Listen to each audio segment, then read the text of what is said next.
Salam umat Tuhan yang terkasih. Kita bersyukur kepada Tuhan karena anugerah kasih setianya yang memimpin dan menuntun hidup persekutuan kita. Kiranya semangat kita untuk berjumpa dengan Allah dan bersekutu dengan sesama terus menyala dalam hidup kita, meski kita melakukannya secara daring. Mari kita persiapkan diri dengan bersaat hening.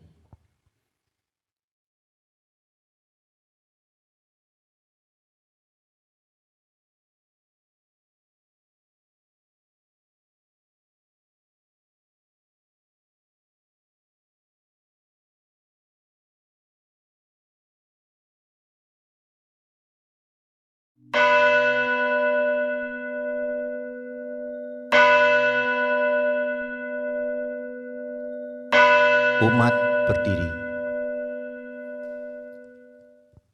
Saudara-saudara yang terkasih, hidup berelasi dengan Tuhan senantiasa memperlihatkan kepada kita akan kebesaran kasih dan hikmat-Nya. Dengan kasih dan hikmat-Nya itu, kita mampu menjalani hidup dengan syukur dan berani, meski kadang situasi kehidupan tak seperti yang diharapkan. Dengan syukur dan sukacita, kita pujikan, terpujilah Allah.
Saudara-saudara yang terkasih di dalam Kristus, kebaktian minggu ini terjadi karena pertolongan Allah Tritunggal yang menyertai kehidupan kita dengan kasih dan kuasa-Nya.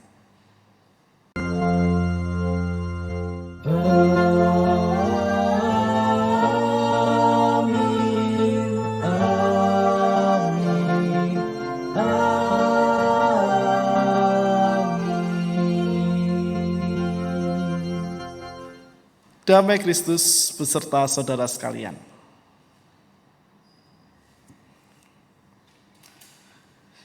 Saudara-saudara yang terkasih, kita bersyukur karena pada kesempatan hari ini kita kembali bersekutu bersama. Meski saat ini kita kembali melakukannya secara daring di rumah kita masing-masing, tetapi biarlah apa yang menjadi sapaan awal kita bersama yang mengingatkan kita bahwa perjumpaan dengan Tuhan terus terjadi dalam gelora semangat kita.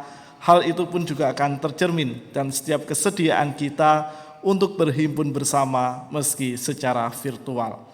Saudara-saudara yang terkasih, persahabatan merupakan tema kehidupan yang selalu mengajarkan kita arti saling menjaga dalam berbagai aspek kehidupan.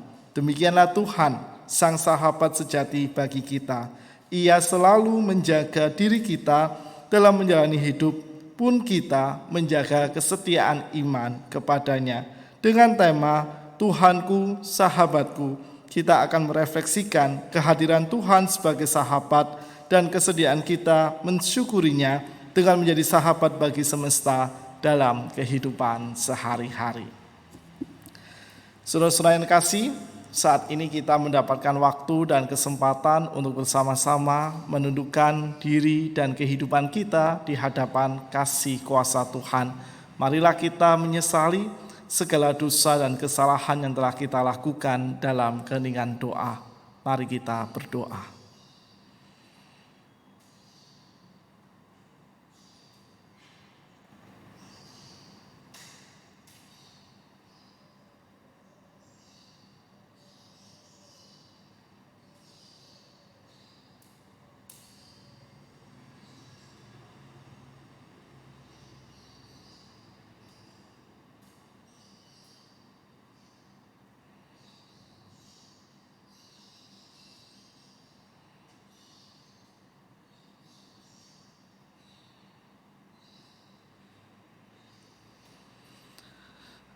Bapa yang Maha Kasih, kala merenungkan arti persahabatan dalam kehidupan kami sehari-hari, di sana kami terus diingatkan bahwa persahabatan menjadi sebuah relasi terpenting yang juga harus terus kami perjuangkan dalam semua aspek kehidupan. Persahabatan yang mengajak kami untuk selalu menerjemahkan akan arti kasih dan cinta-Mu ya Tuhan, bagi sesama, bahkan bagi semesta. Itulah juga seharusnya yang mampu kami cerminkan dalam relasi kami dengan Engkau. Karena Engkau terlebih dahulu memanggil kami sebagai sahabat-sahabat-Mu dalam kehidupan yang kami jalani. Akan tetapi ya Tuhan, kala kami menengok kembali seluruh rangkaian perjalanan kehidupan kami menyadari bahwa hidup kami tak pernah lepas dari kesalahan dan dosa. Dan itu pun jadi sebuah hal yang sebenarnya tidak boleh kami lakukan ketika kami mengaku sebagai sahabat-sahabat-Mu. Ampunilah kami akan setiap kelalaian yang telah kami lakukan sehingga kami terjatuh di dalam keberdosaan kami. Kiranya melalui pengakuan dosa ini ya Tuhan, kami mengakui dan menyadari segala dosa yang telah kami lakukan dengan setulus hati kami, juga membuka diri bagi karya kasih pengampunan-Mu yang selalu setia Engkau anugerahkan dalam kehidupan kami. Dan kiranya juga melalui karya kasih pengampunan-Mu itu, kami akan terus belajar, memperbaiki, juga memperbaharui setiap proses kehidupan kami. Di dalam nama-Mu, kami berdoa dan kami berserah. Amin. Umat diundang untuk berdiri. Setiap kita yang sedia mengikut Tuhan dengan hidup dalam kebenaran firman-Nya, terimalah anugerah-Nya sebagaimana ditulis dalam Mazmur 23 ayat yang keempat. Sekalipun aku berjalan dalam lembah kekelaman, aku tidak takut bahaya, sebab Engkau besertaku. Gadamu dan tongkat-Mu itulah yang menghibur aku. Demikianlah berita anugerah dari Tuhan. Damai Tuhan beserta kita.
namanya Yesus, namanya Yesus, nama Yesus yang menghibur hatiku.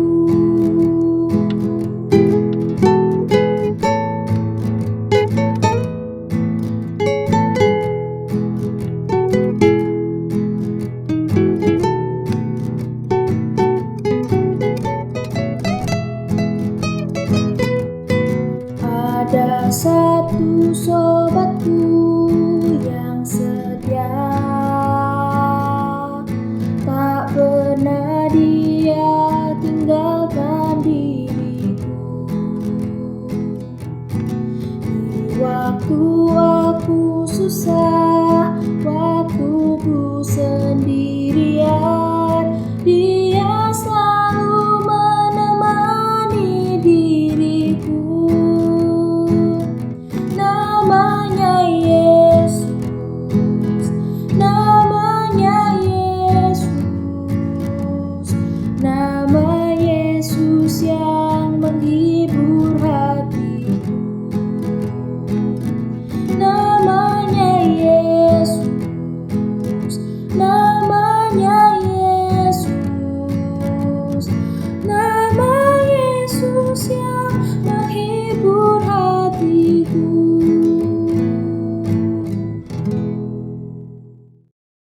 Saudara-saudara yang terkasih, marilah kita persiapkan hati dan pikiran kita untuk menerima pemberitaan sabda Tuhan. Mari kita berdoa.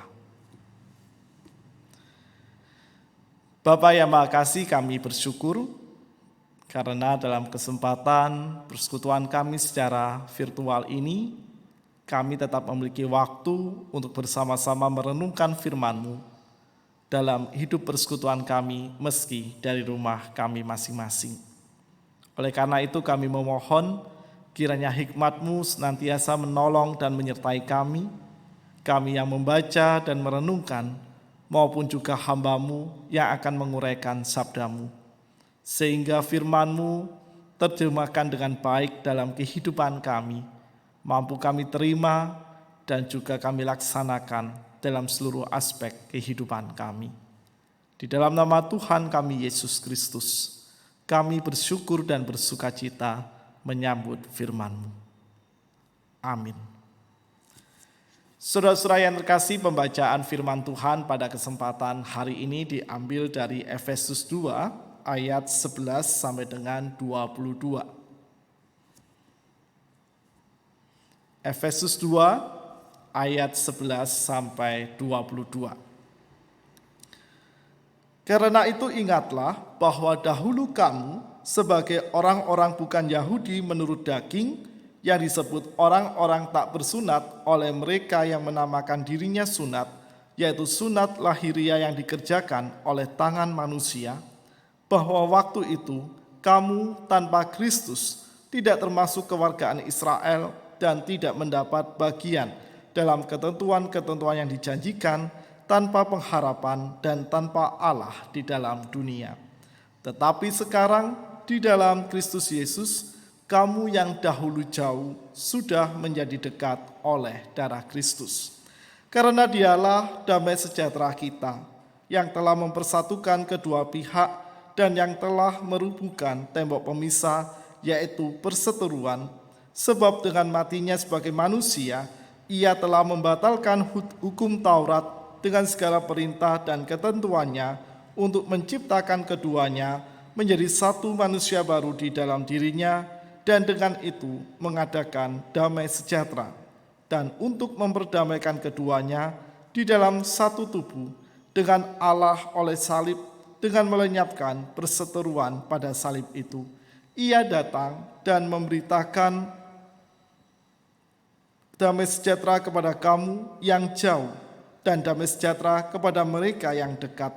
Karena oleh Dia, kita kedua pihak dalam satu roh beroleh jalan masuk kepada Bapa.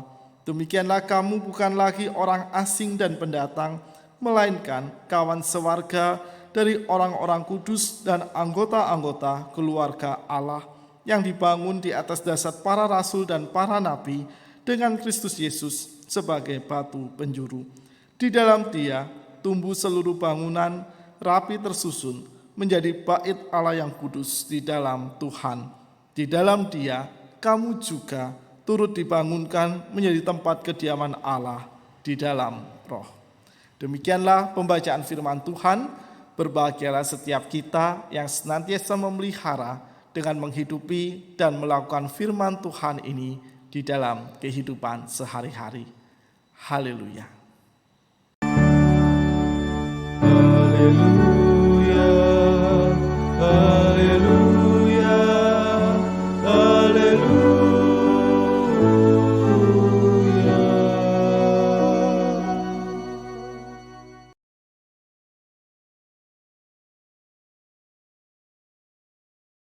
Saudara-saudara yang terkasih di dalam Kristus, saya akan menampilkan sebuah gambar ikon yang berjudul ikon persahabatan, dan tema dari ikon ini adalah Jesus and his friend about Mena. Mari kita saksikan.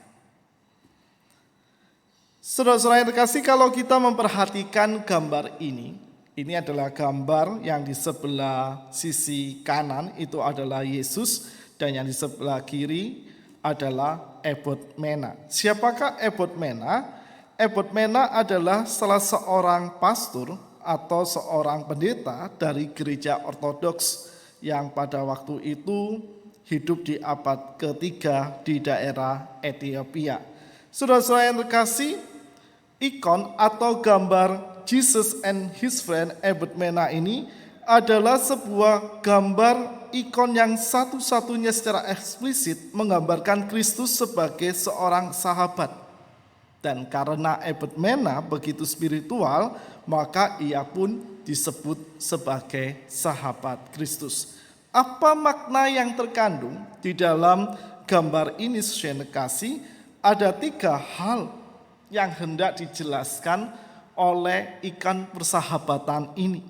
Yang pertama, bahwa ikon persahabatan ini berbicara tentang mutuality atau keakraban yang begitu dekat antara Kristus dengan Ebot Mena, yang menunjukkan bahwa keakraban itu bukan dibangun oleh Ebot Mena, tetapi diinisiasi oleh Kristus dengan ditunjukkan lewat simbol tangan Kristus yang merangkul Ebot Mena.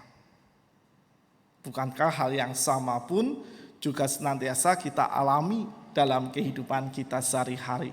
Perhatikan bagaimana Kristus yang hadir sebagai sahabat di dalam kehidupan kita juga selalu merangkul kita dengan cinta kasih-Nya.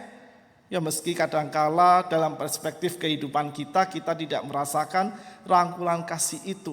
Namun kalau kita mengevaluasi dan merenungkan seluruh perjalanan kehidupan kita, Kristus sebagai sang sahabat sejati selalu memeluk dan merangkul kehidupan kita.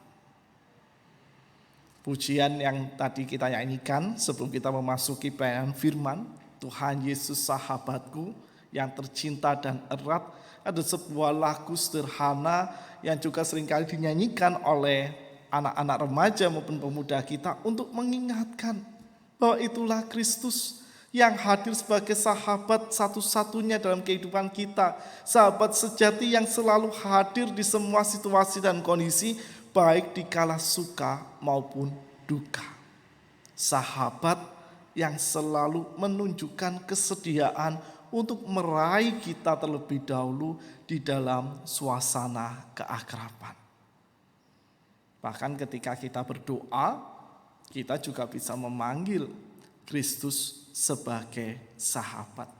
Maka lewat gambar ikon persahabatan ini, saudara-saudara yang terkasih di dalam Kristus, kita pun diajak untuk terus merenungkan bahwa sebenarnya antara kita dengan Allah, antara kita dengan Kristus itu tidak terpisah jauh.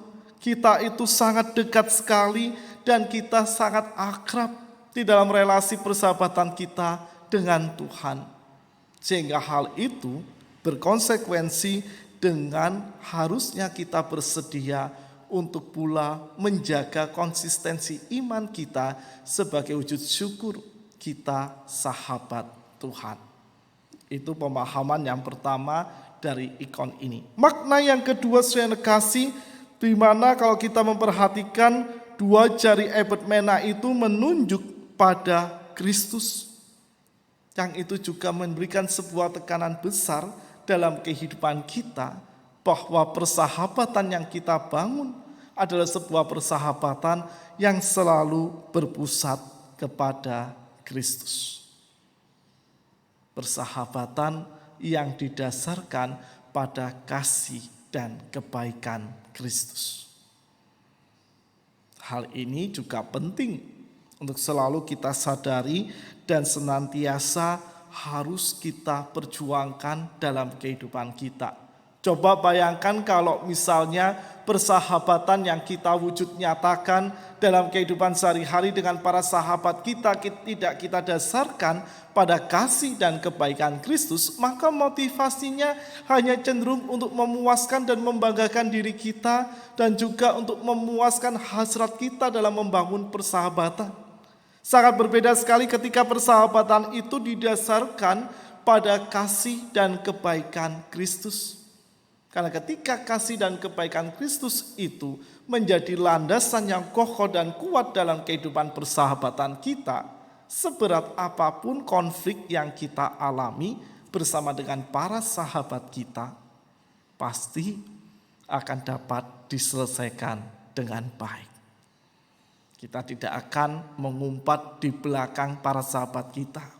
Kita tidak akan istilahnya gosipkan sahabat-sahabat kita kala kita mengalami konflik.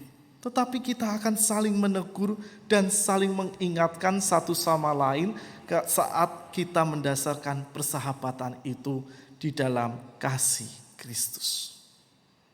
Sehingga oleh karena itulah ebed mena selalu mengingatkan lewat gambar ikon ini untuk selalu memusatkan setiap ikatan persahabatan kita di dalam kasih dan kebaikan Kristus. Makna yang ketiga sesuai kasih, dua mata, yaitu mata Kristus maupun mata ebed mena yang saling melihat, menunjukkan kepada kita semua bahwa persahabatan yang kita bangun itu haruslah terbuka satu sama lain. Baik persahabatan kita dengan Tuhan maupun juga persahabatan kita dengan sesama. Keterbukaan juga menjadi salah satu hal yang penting kita bangun dalam relasi kehidupan kita sehari-hari. Contoh yang paling dekat adalah dalam kehidupan berumah tangga kita, saudara kasih. Ketika kita mengikatkan diri sebagai pasangan suami istri dalam ikatan pernikahan kudus di hadapan Tuhan dan jemaatnya, maka di sana kita sedang memulai perjalanan kita dengan sahabat yang paling dekat di kehidupan kita, sahabat yang selalu kita temui 24 jam sehari, 7 hari dalam seminggu, 365 atau 366 hari dalam setahun, yang artinya setiap saat kita selalu bertemu dengan suami atau istri kita, maka di sana lambat laun kita akan belajar untuk terus terbuka. Oke, mungkin saat PDKT atau mungkin saat pacaran kita sudah belajar mulai terbuka. Tetapi relasi itu akan semakin terbuka saat kita menjalaninya dalam kehidupan kita sehari-hari bersama dengan pasangan yang Tuhan anugerahkan. Dan di sana pun juga dapat dikatakan kita sedang berjalan dengan sahabat seperjalanan kita. Atau juga dalam persahabatan dengan orang-orang yang dekat di dalam kehidupan kita. Kita pun di sana juga berusaha untuk membuka diri kita, bersedia untuk menerima kekurangan maupun kelebihan yang dimiliki oleh para sahabat kita. Sehingga dengan kesediaan saling menerima itulah yang akan memampukan kita untuk tetap mempertahankan, bahkan memperkokoh ikatan persahabatan dalam kehidupan kita sehari-hari. 3 makna itulah saudara kasih yang menunjukkan kepada kita semua dalam kehidupan kita sehari-hari bahwa ketika persahabatan itu dibangun di dalam kehidupan kita bersama, baik dengan pasangan kehidupan kita maupun juga dengan orang-orang yang kita jadikan atau menjadi sahabat kita, maka kita harus ingat dan memahami bagaimana Alkitab berkata tentang konsep persahabatan. Kata sahabat saudara kasih dalam Alkitab diterjemahkan dari kata Philadelphia, yang itu berasal dari dua kata, yaitu Philia dan Adelphos. Di dalam dua bagian firman Tuhan yang saya kutip pada bagian awal ini, yaitu Ibrani 13 ayat yang pertama, di sana sangat jelas sekali berbicara tentang kasih persaudaraan yang dalam bahasa aslinya mempergunakan kata Philadelphia. Jadi bukan hanya sekedar persaudaraan biasa, tetapi juga persaudaraan yang terikat atau mengikatkan diri di dalam ikatan kasih persahabatan. Dan ini penting sekali untuk terus diperjuangkan oleh gereja Tuhan di masa itu, oleh para pengikut Tuhan di dalam masa-masa awal gereja bertumbuh, karena dengan kasih persaudaraan atau kasih persahabatan itu gereja mampu memperkokoh ikatan persekutuan mereka. Bahkan kalau kita tarik mundur dalam Injil Yohanes 21 ayat 15 sampai dengan 17, ketika Kristus menanyakan kepada Petrus, apakah engkau Petrus mengasihi aku? Dan ketika itu Yesus menggunakan kata agape untuk menunjukkan kata kasih, maka jawaban Petrus justru menggunakan kata philia atau kasih persahabatan, di mana hal itu menunjukkan Petrus itu tidak mampu untuk menjadi seperti Yesus, menggunakan kasih agape yang kerap dipergunakan untuk melambangkan tentang kasih ketulusan Allah yang paling tulus di dalam kehadirannya, di dalam konsep berpikir umat manusia. Sehingga dengan melalui hal ini saudara kasih, maka kita terus diingatkan dalam kehidupan ini bahwa kita pun sama seperti Petrus. Kita mampu menjangkau Allah itu di dalam ikatan persahabatan kita dengan Tuhan. Dan itulah mengapa Petrus mempergunakan kata philia untuk menunjukkan kasih dan baktinya kepada Kristus. Karena bagi Petrus, Yesus itu bukan hanya sekedar seorang guru, tetapi Yesus itu adalah sahabat sejatinya. Dan itulah yang membuat Petrus konsisten untuk menjalankan tugas dan panggilannya, bukan hanya sebagai seorang murid, tetapi sebagai seorang sahabat yang bersedia untuk mengorbankan dirinya, sebagaimana Kristus sebagai sahabat bagi Petrus telah menunjukkan hal itu terlebih dahulu dalam kematiannya di atas kayu salib. Dan dari sini pun saya kasih dalam konsep sahabat di dalam Alkitab, maka kita diperhadapkan pada sebuah pertanyaan. Apakah kasih sahabat atau persahabatan atau kasih philia itu lebih rendah daripada kasih agape yang selama ini kita terima dalam pengajaran kita? Kita selalu diperlihatkan bahwa agape itu adalah kasih yang paling tinggi tingkatannya. Tetapi apakah memang demikian pemahaman kita bahwa kasih philia atau kasih persahabatan itu lebih rendah dibandingkan kasih agape, atau justru dalam pemahaman akan kasih persahabatan itu kita menemukan ada sebuah titik terang di sana bahwa kasih persahabatan itu juga terus dibutuhkan dan mampu kita perjuangkan sebagai wujud syukur kita akan kehadiran Kristus sebagai sahabat sejati di kehidupan kita. Saudara-saudara yang terkasih, bacaan kita pada kesempatan ini di Efesus 2 ayat 11 sampai 22 memang tidak secara langsung berbicara tentang kasih persahabatan. Tetapi bacaan kita pada saat ini dimulai tentang pertanyaan akan pencarian jati diri anggota jemaat Efesus sebagai umat Tuhan. Kita perhatikan perkataan Paulus kepada jemaat di kota Efesus ini di ayat 11 dan ayat 12, di mana Paulus saat itu kembali mengajak anggota jemaat di kota Efesus untuk mengingat bagaimana pemahaman mereka selama ini tentang keberadaan mereka sebagai umat Tuhan. Bahkan dengan lugas sekali Paulus mengatakan bahwa anggota jemaat Efesus dulu adalah bukan orang Yahudi menurut daging yang ditandakan dengan tanda bersunat yang dikerjakan oleh tangan manusia. Dan di dalam ajakan untuk merenungkan apa yang selama ini mereka pergumulkan dan juga mereka perdebatkan dalam kehidupan mereka, maka Paulus menegaskan bukan karena tanda yang dibuat oleh manusia mereka menjadi umat dan sahabat Tuhan, tetapi justru oleh karena kasih karunia dan karya keselamatan Kristus, mereka umat Tuhan di kota Efesus mengalami relasi pemulihan dengan Allah. Itu ditunjukkan dengan dahulu jauh, sekarang sudah menjadi dekat. Di ayat yang ke-13 dari Efesus 2 ini. Apa arti saudara kasih?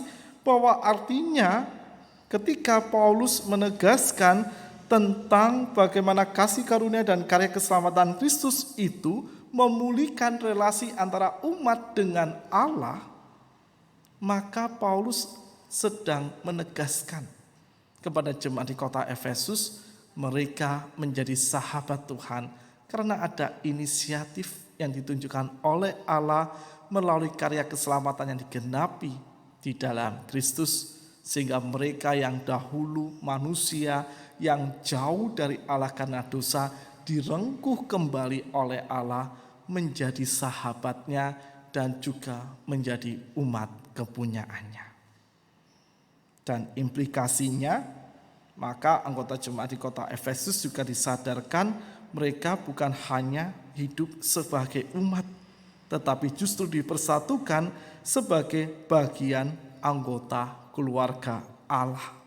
Di ayat 19 bergunakan kata kawan sewarga dari orang-orang kudus dan anggota-anggota keluarga Allah. Maka sangat jelas sekali apa yang disadarkan oleh Paulus kepada anggota jemaat di kota Efesus, bahwa mereka tidak perlu lagi memperdebatkan bagaimana jati diri mereka, bagaimana status maupun posisi mereka sebagai umat Tuhan. Tetapi melalui ayat-ayat ini Paulus menegaskan kepada jemaat di kota Efesus bahwa Allah lah yang meraih mereka, Allah lah yang menjadikan sahabat dalam kehidupan mereka, dan mereka sebagai sahabat-sahabat Allah itu selalu mendapatkan kasih karunia dan kasih penyertaan di kehidupan mereka sehari-hari. Sehingga dengan hal ini saya kasih pesan implisit yang kuat yang ditunjukkan oleh teks kita hari ini menyebutkan bahwa kesediaan umat untuk menerima karya keselamatan Tuhan dan hidup sebagai bagian komunitas jemaat menjadi wujud bahwa umat Tuhan bersedia menjadi sahabat-sahabat Allah. Sama seperti kita saat ini, ketika kita telah bersedia untuk menerima dan mengakui bahwa Kristuslah satu-satunya juru selamat dalam kehidupan kita. Kita menghayati dan mengakui bahwa Kristus telah terlebih dahulu meraih kita sebagai sahabatnya. Maka wujud kita juga ingin menjadi sahabat bagi Allah adalah bagaimana kita konsisten untuk menjaga iman dan kesetiaan kepercayaan kita kepada Tuhan. Karena hanya itulah yang bisa menjadi wujud syukur secara luas dalam kehidupan kita sehari-hari. Ketika kita mengaku sebagai sahabat Tuhan, maka kita diajak untuk merenungkan arti Tuhan sebagai sahabatku. Bahwa sosok sahabat adalah sosok yang selalu setia hadir sebagai sahabat perjalanan di kehidupan kita sehari-hari. Kita telah menemukan itu, bagaimana Tuhan selalu setia hadir dalam kehidupan kita. Ketika kita ada di saat ini tanpa mengurangi rasa hormat bagi saudara-saudara yang lain yang sedang mengalami kesusahan di tengah-tengah masa pandemi ini, saya kasih, kita meyakini dalam segala kondisi yang kita alami, Tuhan hadir sebagai sahabat perjalanan kita.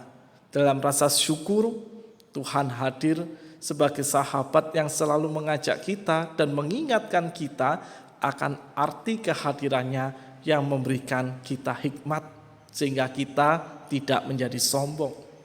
Dalam rasa sedih, dalam kesusahan kita, Tuhan hadir sebagai sahabat yang selalu memberikan kekuatan dan penghiburannya untuk mengajak kita kembali bersemangat menjalani kehidupan kita sehari-hari. Sehingga sangat tepat sekali ungkapan-ungkapan yang mengatakan bahwa sahabat adalah sosok yang selalu setia hadir dalam berbagai situasi dan kondisi sebagai sahabat seperjalanan. Dan hal itu pun juga kita temukan di dalam teks-teks Alkitab bahwa Tuhan sebagai sahabat selalu hadir saat suka maupun duka. Itu ada di Amsal 17 ayat 17 di mana penulis kitab Amsal selalu menghayati dalam kehidupannya bahwa Tuhanlah yang menjadi sahabat di kala suka maupun duka. Ketika mengingat ayat ini Suhene kasih, saya jadi teringat sebuah slogan yang dimiliki oleh tim pelayanan duka yang ada di GKI Sinode wilayah Jawa Barat. Hadir di saat duka, menjadi sahabat di saat duka. Itu yang selalu kita usahakan untuk kita lakukan dalam kehidupan kita sebagai sahabat bagi orang-orang di sekitar kita. Dan kita pun juga diajak untuk tetap hadir menjadi sahabat di kala suka. Sehingga di dalam berbagai kondisi dan situasi yang dialami oleh para sahabat kita, maka kita dipanggil untuk menjadi sahabat bagi mereka. Karena Tuhan telah terlebih dahulu menjadi sahabat bagi kehidupan kita. Yang berikutnya, bahwa Tuhan sebagai sahabat kita telah membuktikannya lewat kerelaannya untuk berkorban bagi keselamatan kehidupan kita. Yohanes 15 ayat yang ke-13, mari kita buka Suhene kasih. Injil Yohanes 15 ayat 13. Di sana dituliskan, tidak ada kasih yang lebih besar daripada kasih seorang yang memberikan nyawanya untuk sahabat-sahabatnya. Sangat jelas sekali apa yang dinyatakan oleh penulis Injil Yohanes ini. Ketika ia mengutip perkataan Kristus sendiri, bahwa Kristus pun menunjukkannya sebagai kehadirannya dalam persahabatan dengan para murid dan kita semua. Ia rela mengorbankan nyawanya, mengorbankan dirinya bagi karya penebusan dan karya keselamatan Allah. Dan yang terakhir saya kasih bahwa Kristus sendiri, Tuhan, telah memanggil dan menjadikan kita sebagai para sahabatnya. Masih di Injil Yohanes 15 ayat yang ke-15, di mana Kristus berkata, aku tidak menyebut kamu lagi hamba, sebab hamba tidak tahu apa yang diperbuat oleh tuannya. Tetapi aku menyebut kamu sahabat, karena aku telah memberitahukan kepada kamu segala sesuatu yang telah kudengar dari Bapakku. Sangat terhubung sekali dengan makna ikon persahabatan yang ditunjukkan dalam gambar Ebed Mena dengan Yesus. Bahwa ada sebuah keterbukaan yang telah dimulai oleh Kristus sejak awal ketika ia menjadikan para murid dan memanggil para murid maupun kita semua sebagai para sahabatnya. Tidak ada yang disembunyikan oleh Kristus dalam relasi persahabatannya dengan umat. Maka kita pun juga diajak untuk terus terbuka dalam kehidupan kita ketika kita mengungkapkan apa yang menjadi pergumulan kita dan juga kesediaan kita terbuka menerima karya Kristus. Oleh karena itu, saudara-saudara yang terkasih di dalam Kristus, sebagai sahabat Tuhan, kita terus dipanggil untuk menjadi sahabat bagi semesta, yaitu bagi sesama beserta alam ciptaan yang lain. Karena persahabatan kita tidak hanya terbatas pada orang-orang di sekeliling kita atau sesama yang dihadirkan oleh Tuhan dalam hidup sehari-hari. Tetapi kita juga harus bersahabat dengan alam ciptaan yang dihadirkan oleh Tuhan di dalam kehidupan kita. Karena kehadiran kita sebagai duta-duta damai Allah juga akan mampu mewartakan damai sejahtera itu ketika kita mampu mengasihi dan menyatakan persahabatan kita dengan alam semesta. Dan di akhir perenungan kita, saya mengajak kita semua untuk merenungkan sebuah kalimat berikut ini. Kita tidak pintar menjadi sahabat, tetapi kita terus belajar untuk bersahabat. Marilah kita terus berusaha dan berjuang dalam kehidupan kita sehari-hari untuk menjadi sahabat, untuk bersahabat bagi semesta dan orang-orang di sekitar kita. Kristus telah meneladankannya bagi kita semua, dan Kristus telah menunjukkan bahwa dirinya hadir sebagai sahabat sejati dalam kehidupan kita sehari-hari. Marilah kita syukuri kehadiran Kristus sebagai sahabat bagi kita, dan kita wujud nyatakan dalam kasih persahabatan yang kita sebarkan dalam kehidupan kita. Selamat menjadi sahabat bagi Tuhan dan selamat menjadi sahabat bagi sesama. Kiranya kasih setia Tuhan yang selalu memberkati dan menolong kehidupan kita. Amin. Mari kita bersaat hening.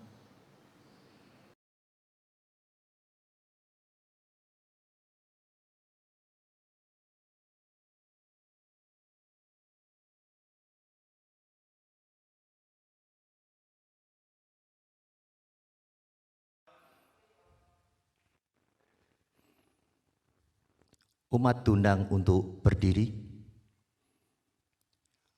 Bersama dengan umat Allah di sepanjang masa dan segala tempat, kita ikrarkan pengakuan iman kita dengan mengucapkan pengakuan iman rasuli yang demikian.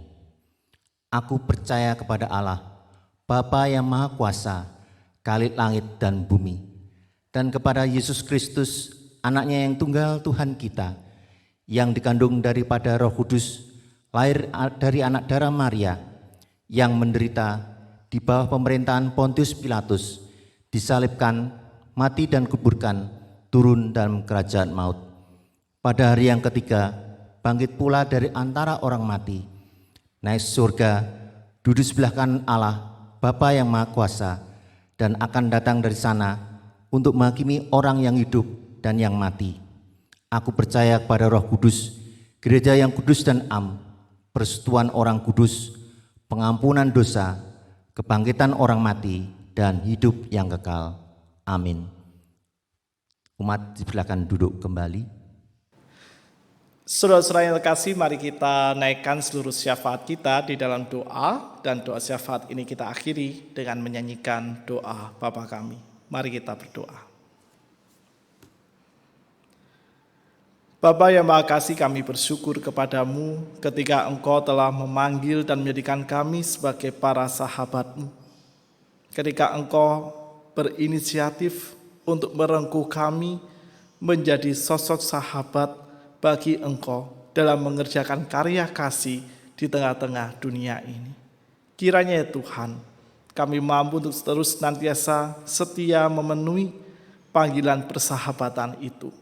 Sehingga dalam setiap aspek kehidupan sehari-hari, kami mampu menerjemahkan kasih sayang-Mu yang kami terima dan mampu mewujud nyatakannya dalam setiap tindakan nyata akan kebaikan yang kami lakukan.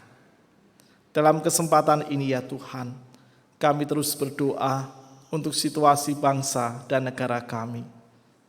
Beberapa waktu terakhir ya Tuhan, angka pertambahan kasus positif COVID-19 semakin meningkat di tengah-tengah negara kami. Oleh karena itu kami terus memohon kiranya hikmat-Mu yang turun atas kami, sehingga kami mampu membaca data itu bukan dalam kacamata ketakutan, tetapi membacanya dalam kacamata kewaspadaan dan mawas diri, supaya kami sebagai orang-orang yang hidup bersama dengan seluruh masyarakat yang lain dapat saling menjaga, saling melindungi, dan saling menolong satu sama lain dalam penerapan protokol kesehatan. Karena cara itulah ya Tuhan yang hingga saat ini mampu meminimalkan penyebaran atau penularan virus COVID-19. Kami juga menyerahkan untuk saudara-saudara kami yang terlibat dalam unsur-unsur penanganan dan percepatan wabah ini ya Tuhan, percepatan penanganan wabah COVID-19, saudara-saudara kami yang ada di dalam pemerintahan, saudara-saudara kami sebagai tenaga kesehatan dan relawan medis, saudara-saudara kami yang juga terlibat dalam relawan di Badan Kebencanaan Nasional, mereka yang bertugas baik sebagai relawan pemulasaran jenazah, relawan pemakaman, dan relawan pengantaran jenazah maupun juga pengantaran saudara-saudara kami yang memerlukan perawatan medis, dan siapapun juga anggota masyarakat yang berpartisipasi dengan peranan masing-masing dalam menolong sesamanya yang tertimpa musibah ini. Kiranya Engkau akan selalu menolong dan menguatkan mereka, supaya mereka mampu menjalankan peranannya dengan penuh syukur dan sukacita. Dan kiranya juga kami sebagai bagian dari masyarakat ini pun juga dapat ambil bagian dengan menunjukkan kontribusi aktif kami di dalam lingkungan terdekat kami untuk menolong saudara-saudara kami yang terpapar akan COVID-19 ini. Kami percaya Tuhan bahwa inilah saat yang sangat baik bagi kami semua sebagai bangsa Indonesia untuk membangkitkan semangat gotong royong di tengah-tengah masyarakat kami. Dan kiranya dengan kegotong royongan ini juga akan menolong kami semua untuk kami dapat memahami bagaimana damai sejahtera-Mu akan nyata kala kami bersedia berperan aktif menyebarkan kasih, damai sejahtera dan kebaikan di tengah konteks pandemi COVID-19 ini.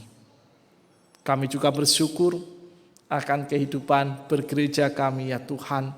Terima kasih ya Bapa atas setiap kesempatan kami untuk dapat terus bersekutu bersama meski kami melakukannya secara daring. Kami bersyukur untuk kehadiran perangkat teknologi yang menolong kami untuk tetap dapat beribadah. Kami bersyukur untuk keterlibatan tim multimedia, penatua, pelayan pemusik, pemandu pujian, dan setiap anggota jemaat-Mu yang berperan dalam tersiarnya kebaktian ini secara daring. Kami bersyukur ya Tuhan untuk setiap topangan umat-Mu yang terus memberikan dukungan-dukungan terbaik dalam berbagai macam bentuk demi terlaksananya kebaktian daring ini. Kiranya Engkau akan selalu menolong kami dengan hikmat-Mu dalam kami memperjuangkan hidup beribadah kami. Karena inilah juga yang menjadi cara kami sebagai gereja dalam merawat kehidupan yang Engkau anugerahkan di tengah-tengah dunia ini, supaya kehidupan ini tetap berjalan dengan baik, dan kami sebagai gereja-Mu juga dapat turut menghadirkan damai sejahtera-Mu di dalam setiap pesan dan kebenaran firman yang terus kami wartakan di dalam tuntunan hikmat-Mu. Kami menyerahkan untuk semua program pelayanan yang ada ya Tuhan, kiranya Engkau akan selalu memberkati dan menolong kami semua, supaya kami pun dapat melaksanakan seluruh program pelayanan itu dengan baik, sehingga apa yang menjadi kerinduan kami untuk mewartakan kasih-Mu mampu terjemahkan dalam pelayanan internal maupun juga dalam kehadiran gereja-Mu di tengah-tengah masyarakat di mana Engkau mengutus dan menempatkannya. Kami juga memohon kiranya Engkau senantiasa mencukupkan segala kebutuhan yang diperlukan dalam pelayanan maupun kehidupan sehari-hari gereja-Mu ini. Kiranya Engkau akan senantiasa menolong kami untuk melihat bahwa seberapapun berkat yang Engkau alirkan akan selalu menjadikan kami tetap bersyukur dan setia untuk menjalankan tanggung jawab pelayanan kami di tengah-tengah masa pandemi COVID-19 ini. Dan kiranya juga ya Tuhan melalui hikmat yang Engkau anugerahkan akan menolong kami semua untuk bijaksana di dalam mengelola setiap talenta dan anugerah berkat-Mu yang Engkau hadirkan bagi kami semua. Kami juga ingin berdoa dan menyerahkan saudara-saudara kami yang tengah terbaring lemah karena sakit ya Tuhan. Kiranya Engkau akan selalu memberkati dan menolong kehidupan mereka, supaya dalam segala kelemahan tubuh yang mereka alami, mereka tetap memiliki semangat dan sukacita untuk dapat menjalani kehidupannya, juga menjalani masa perawatan dan pemulihan dengan terus berserah dan berharap di dalam Engkau. Tolonglah dan berkatilah untuk obat-obatan dan makanan yang dikonsumsi. Kiranya kedua hal itu akan mampu menjadi karya perantaraan kesembuhan-Mu sehingga mampu memulihkan saudara-saudara kami yang ada dalam kondisi sakit. Demikianlah juga untuk keluarga yang selalu setia merawat dan mendampingi saudara-saudara kami yang sedang sakit ya Tuhan. Dan Engkau juga akan terus memberikan semangat dan kesabaran kepada keluarga yang mendampingi, sehingga kehadiran keluarga pun akan selalu membawa sukacita dan semangat bagi saudara-saudara kami yang terbaring lemah. Kami juga membawa dalam doa kami bagi keluarga-keluarga yang sedang berduka ya Tuhan, keluarga almarhum Bapak Widyadi Nugroho maupun juga keluarga besar Bapak Handoko Setiawan dan Bapak Hin Tiong Hin yang telah ditinggalkan oleh ibundanya yang terkasih Ibu Tio beberapa waktu yang lalu. Kiranya Engkau akan selalu memberkati kedua keluarga ini ya Tuhan, sehingga di dalam setiap kesedihan dan kedukaan yang saat ini mereka alami dan mereka proses, mereka tetap terus berserah dan terbuka terhadap peristiwa kedukaan ini, dan kiranya mereka mampu mengelola rasa dukanya menjadi sebuah kekuatan pengharapan untuk setia berserah dan berharap di dalam Engkau. Dan kiranya kekuatan penghiburan yang Engkau alirkan menolong saudara-saudara kami, kedua keluarga yang sedang berduka ini ya Tuhan, untuk mereka terus berani melanjutkan langkah kehidupannya menyongsong hari esok yang tengah Engkau persiapkan dalam kehidupannya. Kami juga ingin menyerahkan untuk setiap kehidupan sehari-hari kami ya Tuhan, kehidupan di dalam pekerjaan kami, kehidupan di tengah-tengah keluarga, kehidupan kami dalam peranan masing-masing di tengah-tengah masyarakat. Kami berserah di dalam Engkau. Kiranya anugerah kasih-Mu yang akan senantiasa memberkati dan menolong kami semua, sehingga kami mampu menjalankan setiap peranan dan berproses dalam pergumulan kami dalam bimbingan dan tuntunan hikmat-Mu. Kami juga menyerahkan untuk setiap kesehatan kami ya Tuhan, bersama dengan orang-orang yang kami kasihi, dari anak-anak hingga anggota jemaat lansia.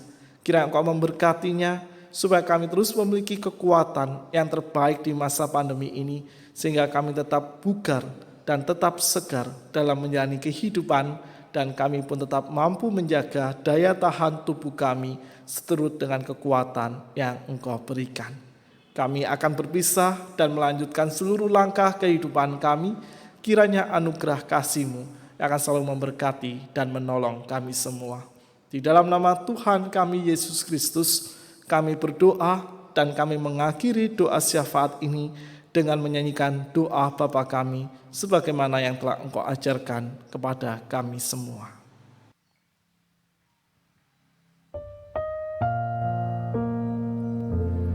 Bapa kami yang ada di surga, dikuduskanlah nama-Mu, datanglah kerajaan-Mu, jadilah kehendak-Mu di bumi seperti di surga. Berilah kami pada hari ini makanan kami yang secukupnya, dan ampuni kesalahan kami seperti kami ampuni yang lain, dan jauhkan kami dari pencobaan, lepaskanlah kami dari yang jahat. Sebab Engkau yang punya kerajaan serta kuasa dan kemuliaan sampai selama-lamanya. Amin.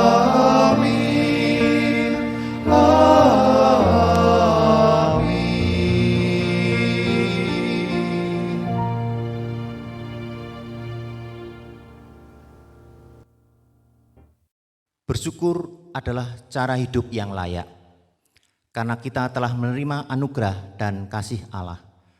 Bersyukur membuat kita berbahagia. Kita layak bersyukur karena Allah yang Maha Baik telah menjadikan kita sebagai anak-anak-Nya. Dengan mengingat firman-Nya dalam 2 Korintus 4 ayat yang ke-15, sebab semuanya itu terjadi oleh karena kamu, supaya kasih karunia yang semakin besar berhubung dengan semakin banyaknya orang yang menjadi percaya, menyebabkan semakin melimpah ucapan syukur bagi kemuliaan Allah. Kita bawa persembahan kita dengan syukur kehadirat Tuhan dengan memuji Kidung Keesaan 460. Mari bersyukur kepada Tuhan.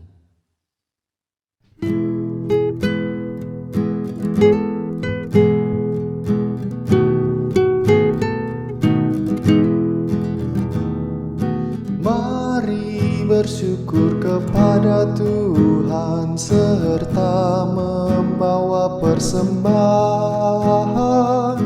Ingatlah segala firman Tuhan, janganlah kamu bersedih.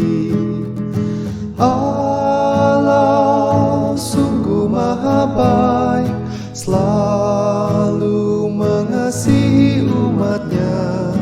Persembahkan segenap dirimu sebagai kurban yang hidup.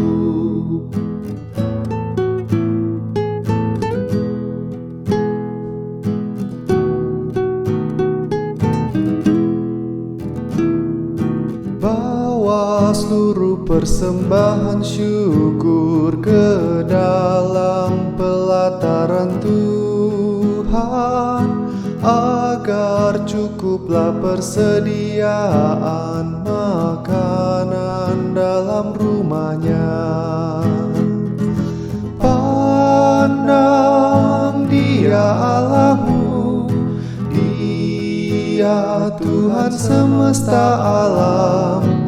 Dia akan buka tingkap langit, tercurah rahmat bagi kita.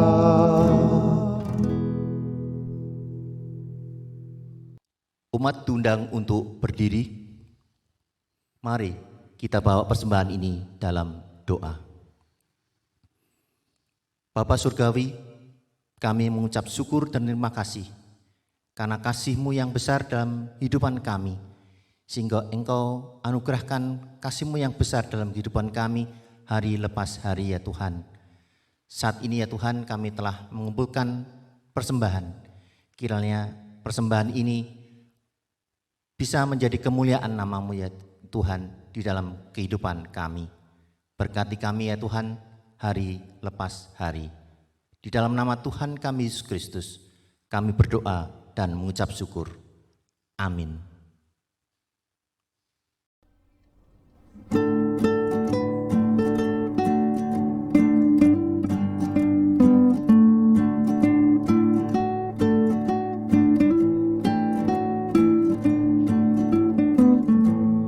Tuhan Yesus sahabatku, tercinta dan erat, melebihi segalanya bagiku.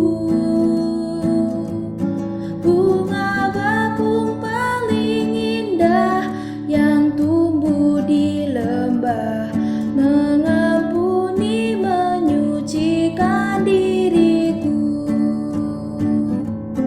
Penghibur dalam duka, penolong yang teguh, kepadanya ku serahkan kuatirku. Bunga bakung paling indah yang tumbuh di lembah, melebihi segalanya bagiku. Di setiap pencobaan dan duka batinku, Ia benteng dan perisaiku tetap.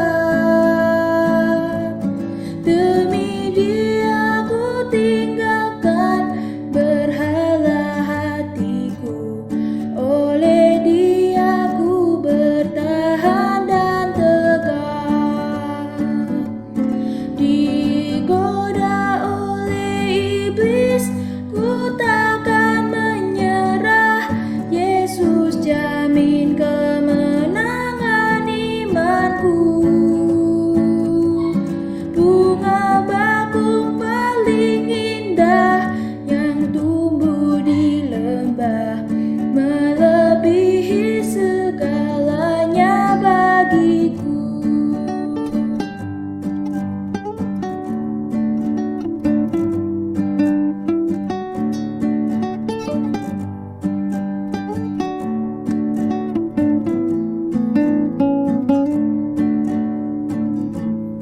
Ia takkan membiarkan dan meninggalkanku. Aku hidup oleh iman padanya. Ia tembok yang berapi di sekelilingku, roti hidup yang membuatku kenyang. Kelak di kemuliaan ku nampak wajahnya, dan berkat sorgawi melimpahiku. Bunga bakung paling indah yang tumbuh di lembah, melebihi segalanya bagiku.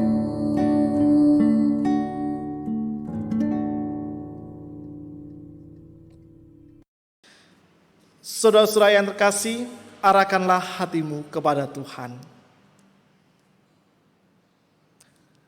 Teruslah setia memberitakan dan memperjuangkan kebenaran Tuhan.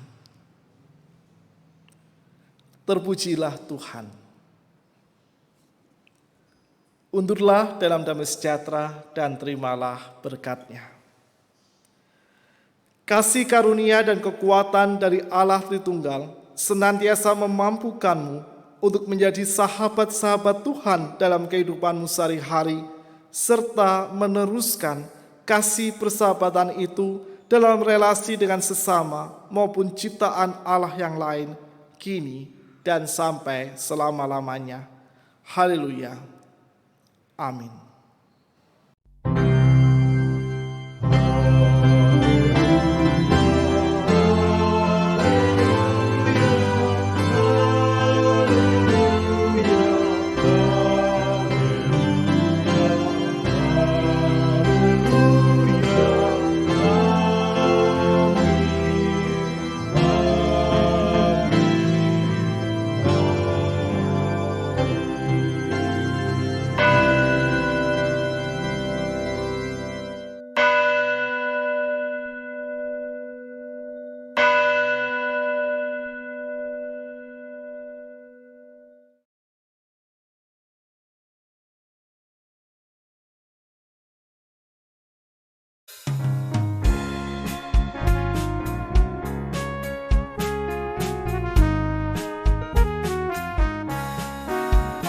Ku nyanyikan kasih